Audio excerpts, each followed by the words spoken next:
Et disons que depuis plus d'un an, les innovations du système d'intensification de la riziculture sont vulgarisées dans les grands bassins de production. L'objectif est de rehausser les rendements sur de petites surfaces pour offrir des prix rémunérateurs aux producteurs. Des innovations qui affichent déjà leurs premiers effets dans les périmètres de Koba, dans la préfecture de Bofa. Fodé Camara. Lancé en République de Guinée en 2024, aujourd'hui après plus d'un an, le projet RICOAS continue à vulgariser le système intensif de riziculture. À Kissidougou et Djekedou, en Basse-Côte, deux villages greniers du littoral sont touchés. Wamounou à Boké dans Kolaboui et ici à Koba, grande zone de production du riz, relevant de la préfecture de Bofa. Des parcelles paysannes de démonstration affichent de bons résultats. Avec ce système innovant, dans les bas-fonds et plaines, le rendement du riz peut atteindre 10 tonnes à 12 tonnes à l'hectare.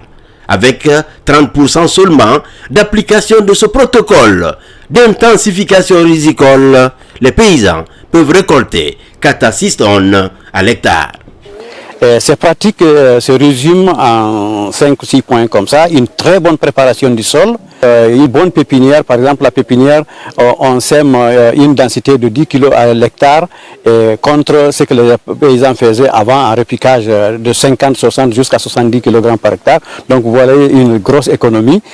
Entre autres contraintes rencontrées lors de la campagne passée, la maîtrise de l'eau pour éviter les inondations, afin d'aider le riz à avoir la tête au soleil et le pied dans l'eau de façon modérée. Malgré ces contraintes, l'accompagnement rapproché des conseillers du projet RICOAS a permis de relever les défis.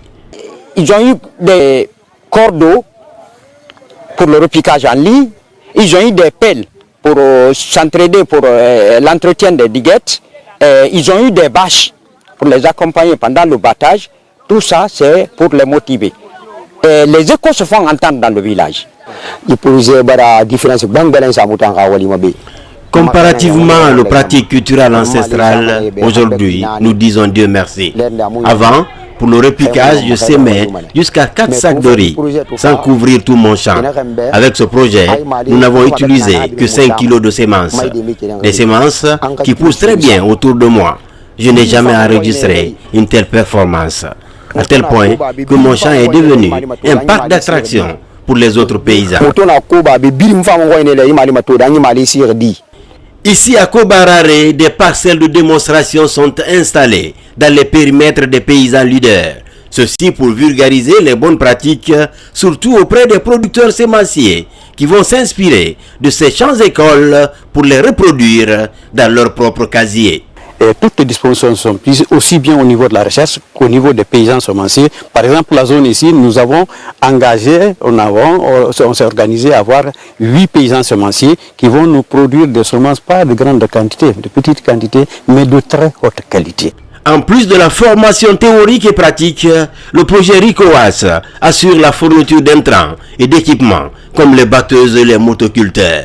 Pour bonifier les rendements sur de petites surfaces, 700 paysans seront encadrés pour une superficie de 2000 hectares.